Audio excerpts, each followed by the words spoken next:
우리 부활하신 예수님께 영광의 박수 올려드리겠습니다. 오늘 본문 말씀 같이 읽어보도록 하겠습니다. 마태복음 17장 5절입니다. 시작. 말할 때에 호련히 빛난 구름이 그들을 덮으며 구름 속에서 소리가 나서 이르되 이는 내 사랑하는 아들이요 내 기뻐하는 자니 너희는 그의 말을 들으라 하시는지라.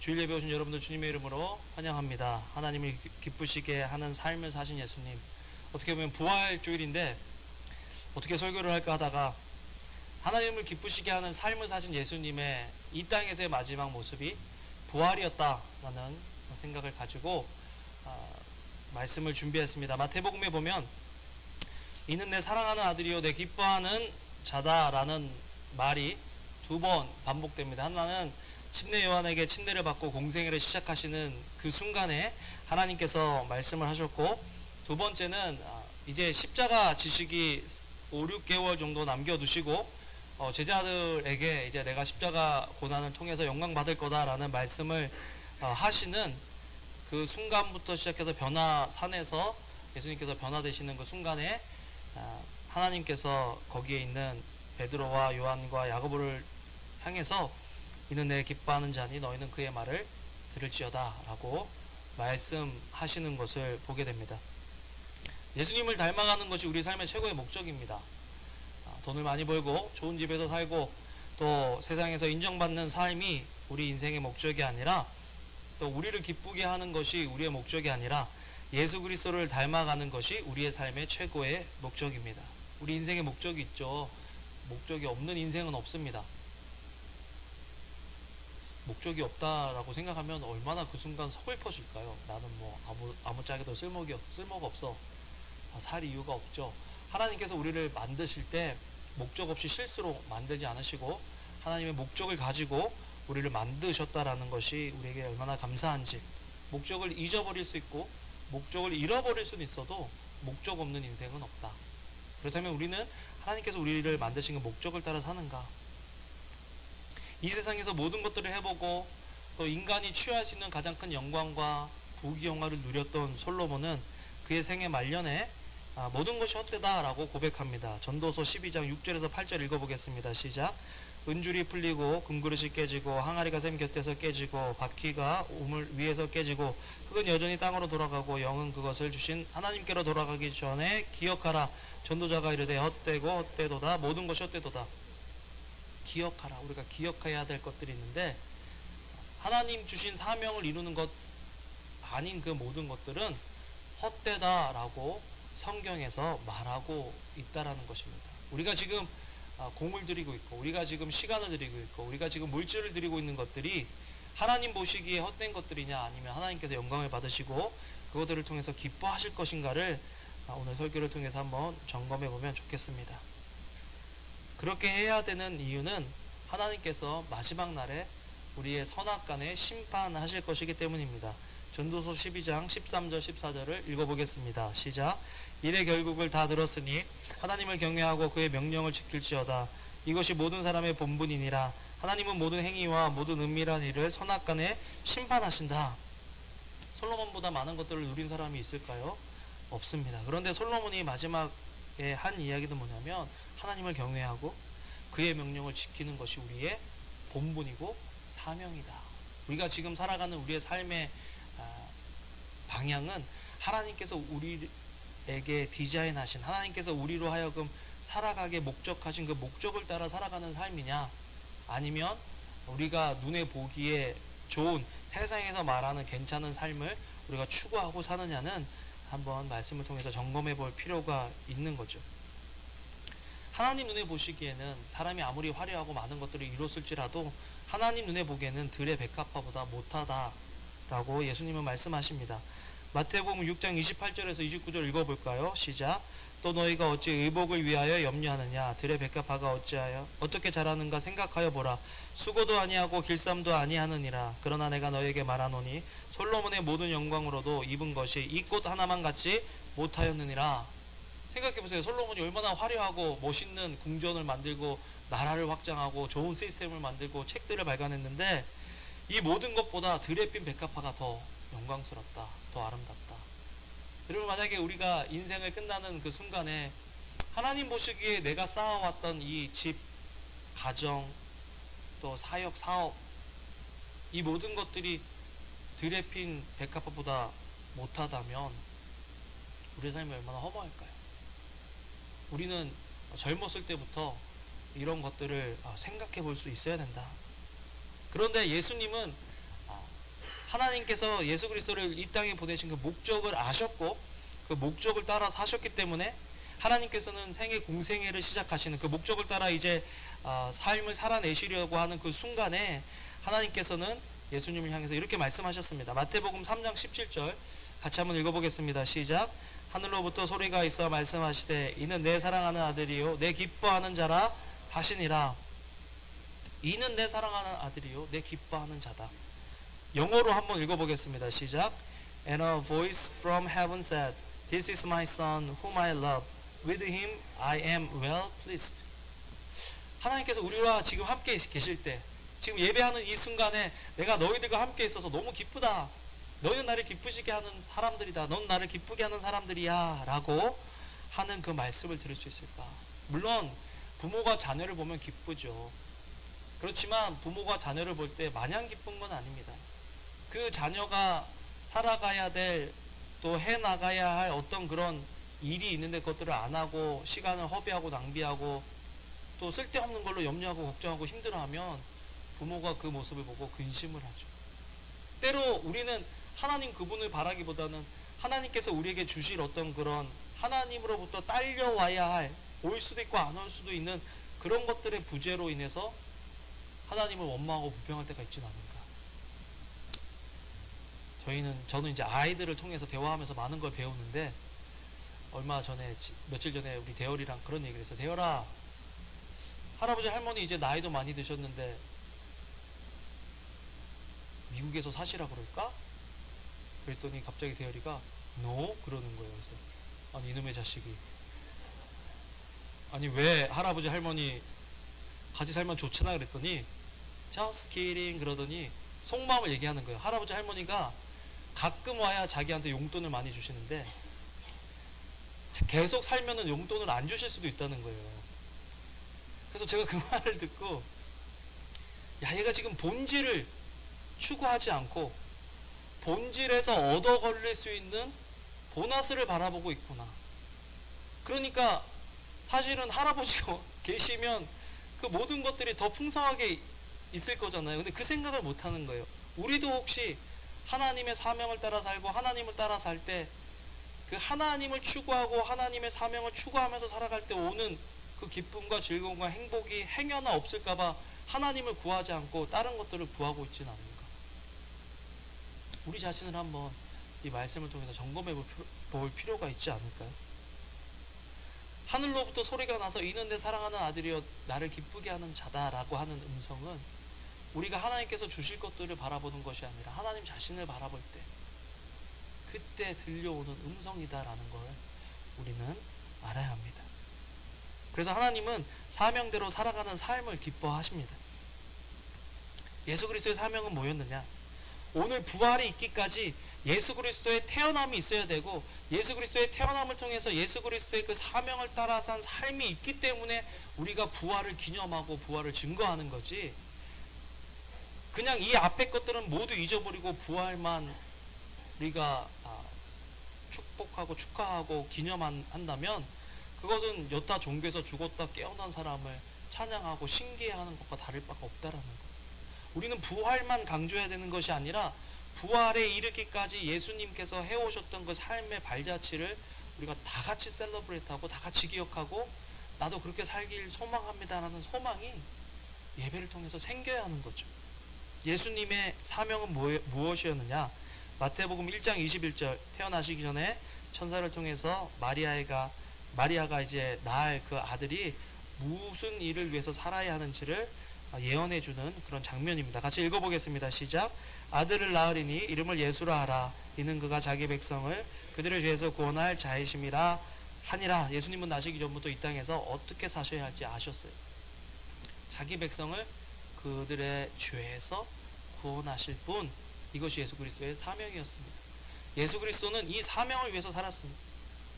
이 사명을 위해서 살았기 때문에 그 사명자로서의 삶을 살아가기 위한 공생의 처음 단계인 침례 요한에게 침례를 받는 순간 이는 내 사랑하는 아들이다 라고, 나를 기쁘게 하는 자다라고 하나님께서 말씀하신 것입니다. 마태복음 6장 23절, 9장 23절인데 제가 6장 23절인 것 같은데 일단 한번 같이 읽어보겠습니다. 예수께서, 시작.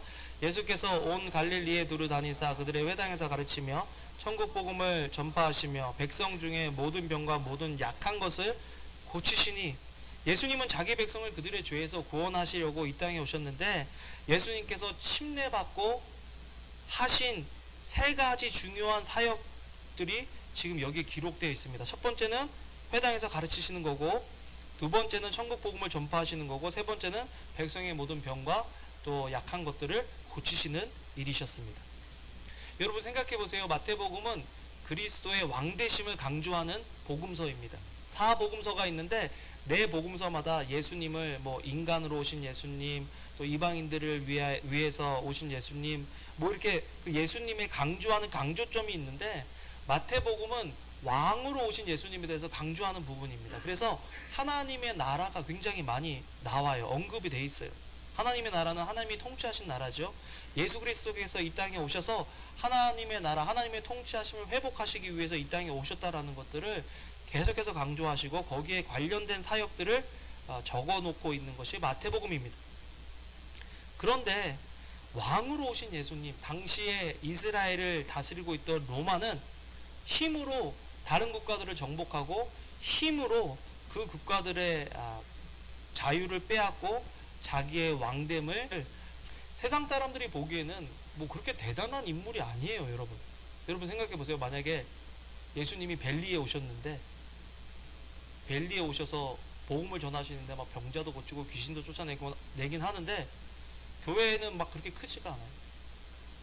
12제자 겨우 키워놓고 또 60명의 또 그 제자들의 또 다른 제자들 키워놓으셔서 복음 전하게 하시고 하셔서 집회하면 사람들이 많이 오는 것 같은데 결국 십자가에 돌아가실 때는 아무도 예수님의 그 부당한 죽음에 대해서 항변하거나 싸우거나 한 사람도 없고 일일이 다 뿔뿔이 흩어져서 다 도망가고, 예수님이 죽었을 때 그 제자들이라는 사람들은 다 숨어서 다락방에 숨어서 나오지도 못하고 장사도 못 지날 뻔했는데 아디마대 사람 요셉이 와서 예수님을 장사 지내고, 세상적으로 볼 때는요 헛살았어요. 생각해보세요. 자기의 삶을 다 쏟아부었고 목숨을 걸고 사람들을 키우고 양육했는데 그 사람들이 위기의 순간에 가장 중요하다고 생각하는 순간에 아무도 안 남아있는 그런 인생을 예수님께서 사신 거거든요. 그런데 왜 하나님은 그런 예수님을 보면서 이는 내 사랑하는 아들이고 내가 기뻐하는 자다라는 말씀을 하셨을까? 예수님은 하나님의 그 부르신 사명을 따라 사셨기 때문입니다. 여러분 생각해 보세요. 왕이, 그런 생각 해보셨어요? 지금 우리 아까 찬양할 때 겸손의 왕이라는 그런 얘기를 했는데 예수님은 겸손의 왕으로 오셨거든요. 남을 도와준다는 거 여러분 어떤 일인 줄 아세요? 남을 도와준다는 거? 교회에 와서 이제 교회 생활 오래 한 사람들은, 딴 사람들은 잘 안 섬기는 것 같은데 나만 청소하는 것 같고 나만 어디 가서 애 보고 있는 것 같고, 또 그것이 나타나 보이는 일이 아니라 아무도 알아주지 않는 하찮은 일인 것 같을 때 화가 날 때가 있죠. 저는 어떨 때 제 45살이 다른 사람의 45살과 어떻게 다를까 한번 생각해 볼 때가 있습니다. 제가 생각할 때 45살은 제가 어떨 때는요 깜짝 놀라요. 내가 벌써 45살인가?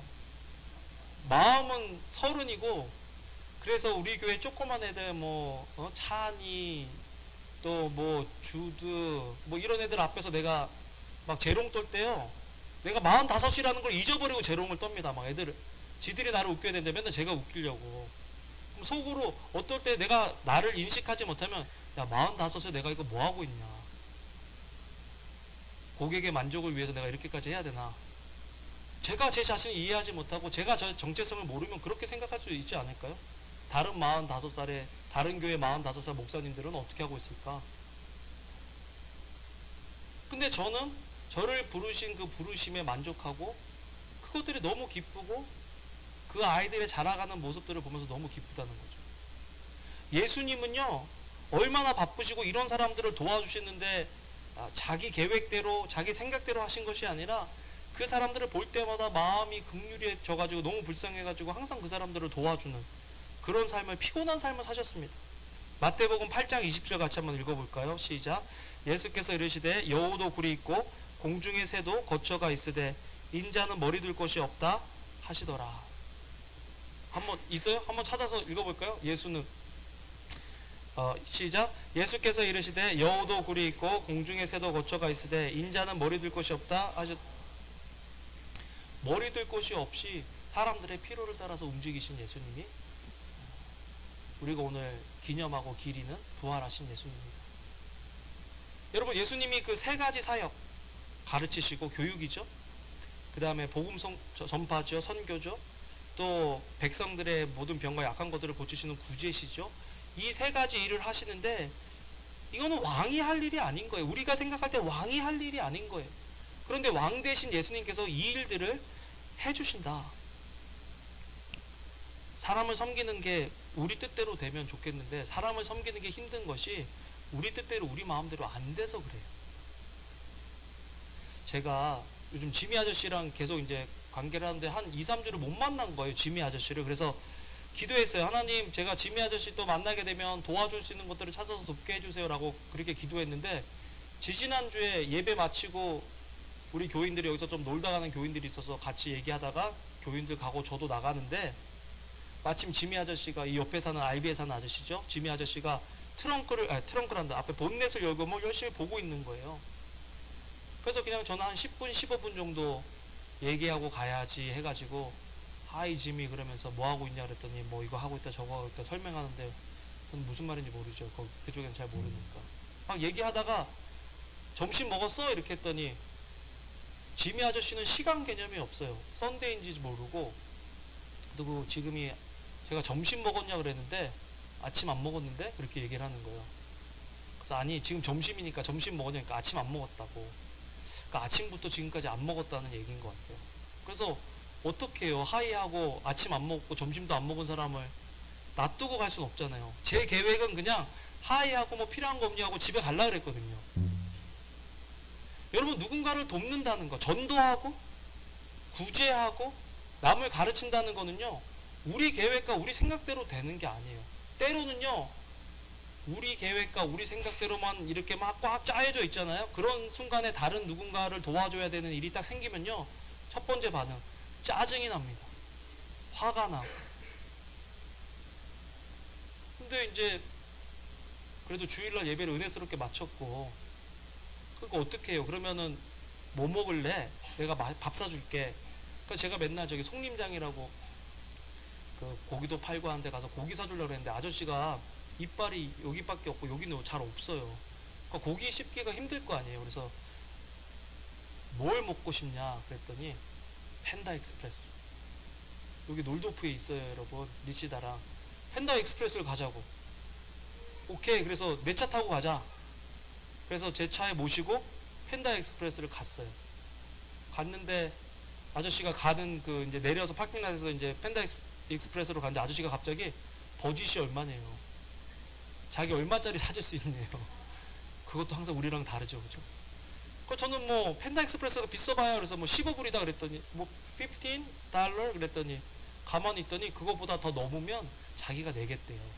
그래서 아저씨가 많이 드시려고 그러나 그러면서 아저씨를 모시고 펜다 익스프레스 가서 줄이 길었어요. 줄이 길어서 줄을 쭉 따라가는데 하필이면 그 줄 앞에서 자기가 배가 아파서 화장실 갔다 와야 되겠다고. 차라리 줄 설 때 얘기를 하든지 그랬죠.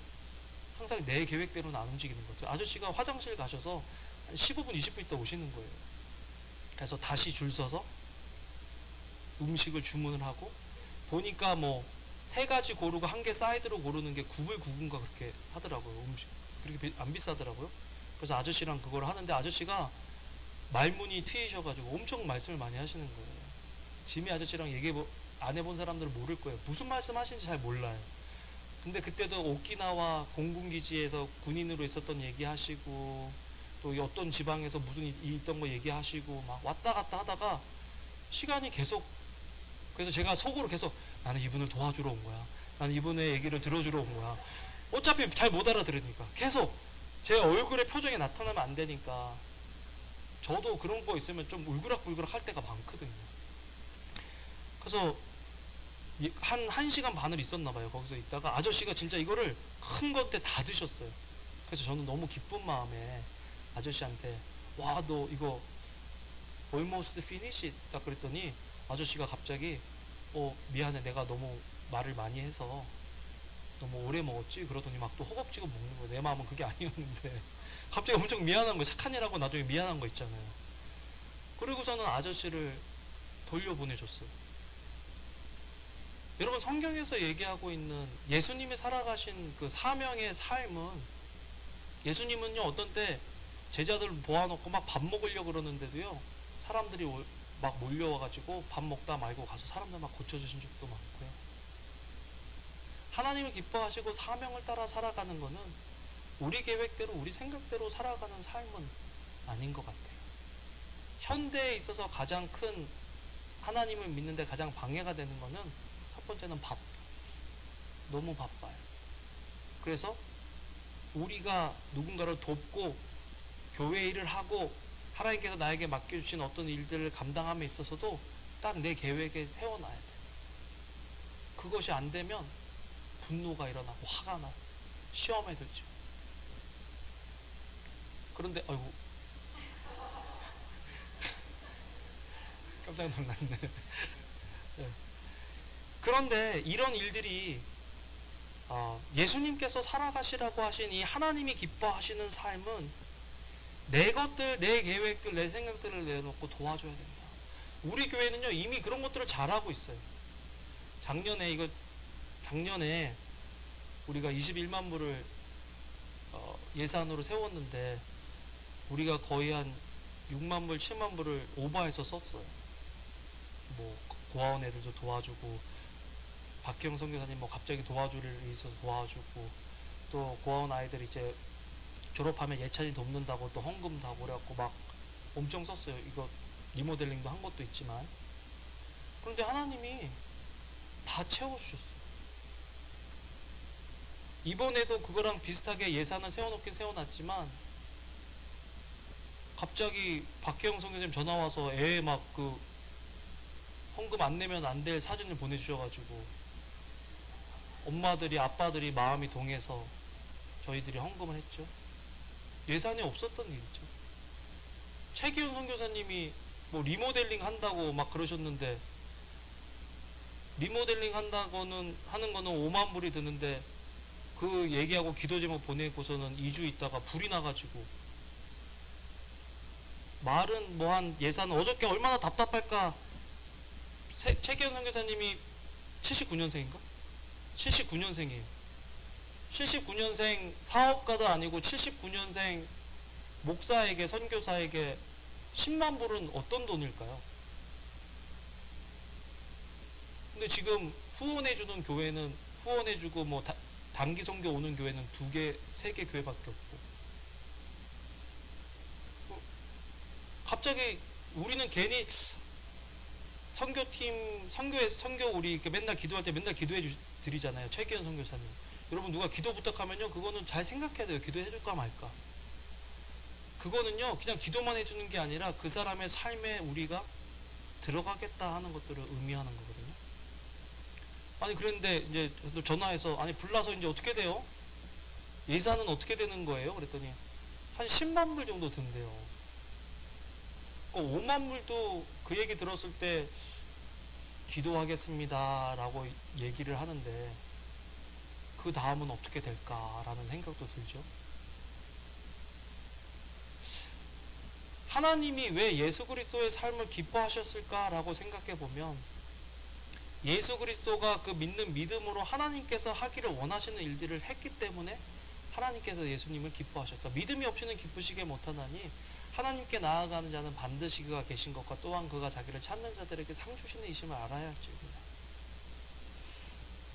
저는요 우리 교회 이 숫자, 우리 교회 이 멤버, 제가 할 수 있는 일보다 믿음이 있으면 하나님이 하시고자 하는 일들을 할 수 있을 줄로 믿습니다.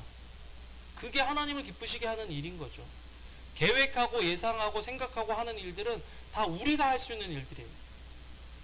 그런데 우리가 할 수 없는 그 일들은, 그런데 우리가 해야 될 것 같은 그 일들은 하나님이 우리를 통해서 하기를 원하시는 일들이다라는 생각을 하는 거예요. 그러면 그때는 믿음으로 순종해야 되겠죠. 그래서 제가 머리를 아무리 굴려봐도 헌금을 얼마 하겠답니다. 약속을 못 하겠는 거예요. 그래서 어떻게 했는 줄 아세요? 거기 불이 나가지고 불난 잔해를 다 치워야 돼요. 근데 그거는 돈이 많이 들어가는 일도 아니고, 그거는 기술이 필요한 일도 아니잖아요. 그래서 이번 주나 다음 주 언제 가서 우리가 교인들 중에 두세 명만 간다 그러면 내가 데리고 주일날 예배 끝나고 가서 수요일날이나 목요일날 돌아올 테니까 그렇게 가겠다. 그래서 4월 8일 자기는 그 주간이 좋대요. 그래서 제가 그랬어요. 그럼 요한 형제도 갈 수 있으면 같이 가겠다. 네, 1부 때도 얘기했거든.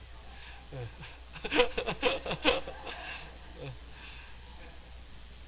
요한 형제가 최기현 선생님하고 되게 친해요. 친구예요, 친구. 그리고 의리도 되게 있고, 힘들고 어려운 사람 보면 가만히 못 참아요. 지금도 엄청 부담스러워요. 1부 때 그 얘기를 해가지고. 근데 자기 계획은 있고 회사는 바쁘고, 그래 어떻게 할지 모르겠어요. 근데 이제 그리고 지금 또 한 형제가 간다고, 예배 들어올 때 붙잡았고 얘기했는데 간다고 얘기하고.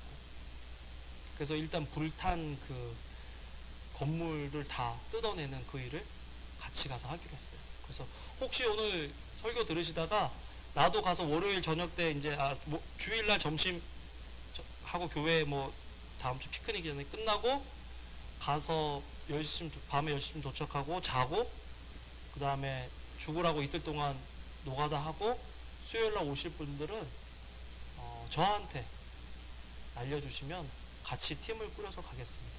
그리고 사실은 4월 8일날 우리 피크닉 밖에서 하잖아요. 안에서 하려고 했는데 어저께 우리 지원사역팀이 전화와서 목사님 이왕 그렇게 할 거 밖에 나가서 하면 좋겠습니다. 그래서 저는 그렇게 합시다 라고 해서 라크라센터 공원에서 할 건데 갑자기 걱정이 되는 거예요.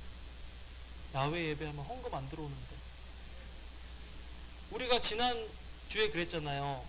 4월 오늘 부활주일 감사 헌금은 교회 개척하는 헌금으로 다 드리고, 4월 8일날 헌금은 최기현 선교사님 할 헌금 지정해서 헌금을 하라고 했는데, 여러분 잊지 말고 최기현 선교사님 그 헌금하고 꼭 헌금하세요. 그리고 그렇게 기도하세요. 하나님, 나 마음 이만큼 해서 헌금하고 싶은데 그 돈이 들어오게 해주세요 라고 기도하세요. 우리 교인들은요 정말 자기가 해야 되는 것 이상으로 헌금하는 사람들이 많아요. 그래서 나는 여러분들이 힘들다는 거 알아요.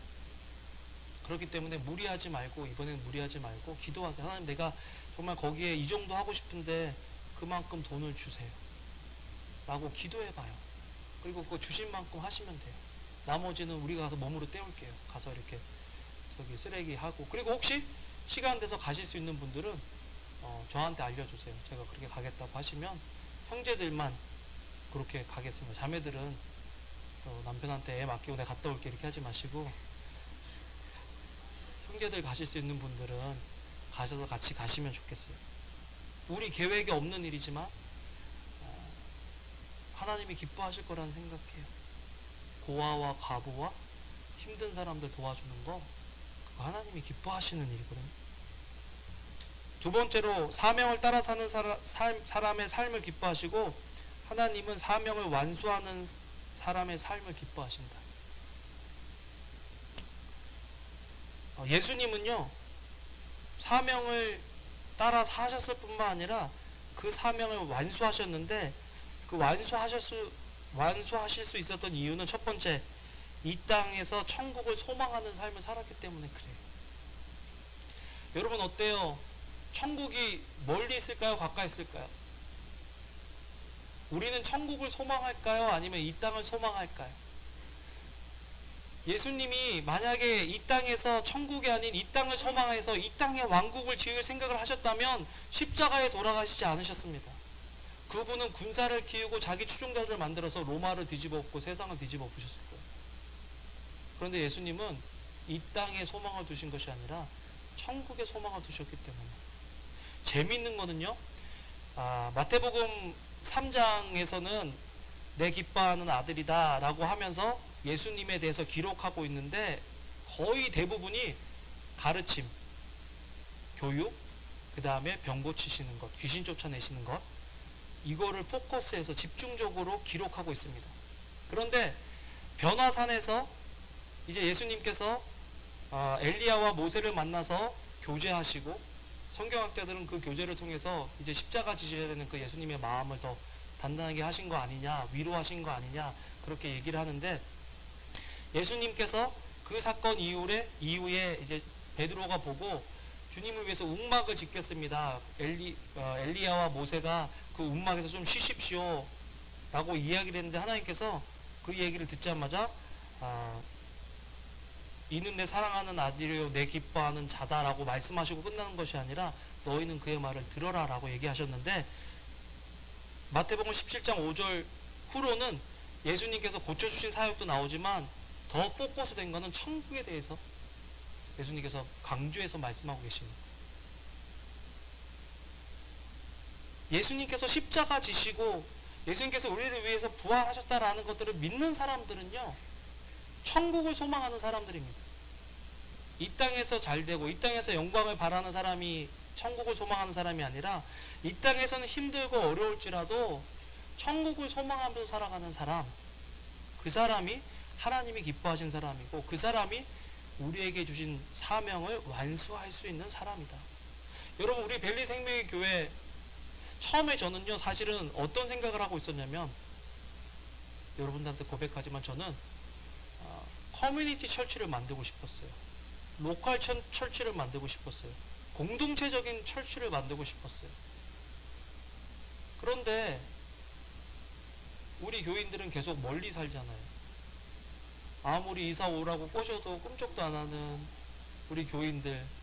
그런데 제가 이번에 애틀란타 가서 철치 플랜팅 하면서 제 마음을 바꾼 것 중에 하나가 뭐냐면, 이제부터는 미셔널 철치 해야 되겠다. 여러분, 벨리는요, 믿는 사람들이 그렇게 많지 않는 곳이에요. 벨리는요, 주변에 힘든 사람들이 굉장히 많아서 침례교회가 여기 3개밖에 없어요. 중국 침례교회 하나, 미국 침례교회 하나, 저희. 그리고 이 주변에, 우리 교회 주변에 우리가 도와줄 수 있는 사람들이 되게 많아요. 그러면 여러분, 단기 선교 갈 때 여러분 어떻게 준비하세요? 그냥 막 살다가 단기 선교 가세요? 아니면 한 달, 2달, 3달 기도하고 준비하고 그리고서는 단기 선교 가세요? 기도하고 준비하고 단기 선교 가시죠? 매주 교회에 올 때 이제 여러분들을 이곳을 여러분들의 선교지라고 생각하세요. 기도하고 오세요. 준비하고 오세요. 제가 여기 오늘 선장식도 하는데 여기 물이 이렇게 많이 있잖아요. 어제 이걸 샀어요. 왜냐하면 우리 주변에 홈리스들, 알비에 사는 분들이 많거든요. 그래서 오늘 예배 끝나고 여러분들 계란 가족당 3-4개씩 받아가시고, 그 다음에 이 물통 하나씩 끝나고 여기서 가져가셔서 가시는 길에 알비나 홈리스 분들한테 이걸 나눠주세요. 해피 이스터 하면서 나눠주세요. 그랬더니 요한 형제가 알비 두드리는 건 좀 그렇지 않냐. 그 사람들 삶의 공간인데. 그래서 그렇게 생각하시는 분들은 알비가 없는 분들한테 나눠주시고, 또 알비 있는 분들한테 가고 싶으신 분들은 두드리고 가시고, 다 맞는 것 같아요. 그냥 여러분들 편하신 대로. 그렇지만 오늘 한번 나눠줘 보세요. 여러분, 하나님이 우리를 통해서 그냥 주일날 예배하고 헌금 낸 걸로 너를 이 땅에 보낸 목적을 끝냈다라고 하실까요? 아닌 것 같아요. 그거보다는 더 큰 목적과 사명이 있다고 생각해요. 그러니까 이제부터 벨리 생명에게 오실 때는 여러분 무슨 마음으로 오시라고요? 여기는 미션 필드다. 따라해 봅시다. 나는 선교사다. 여러분 대단한 선교사예요.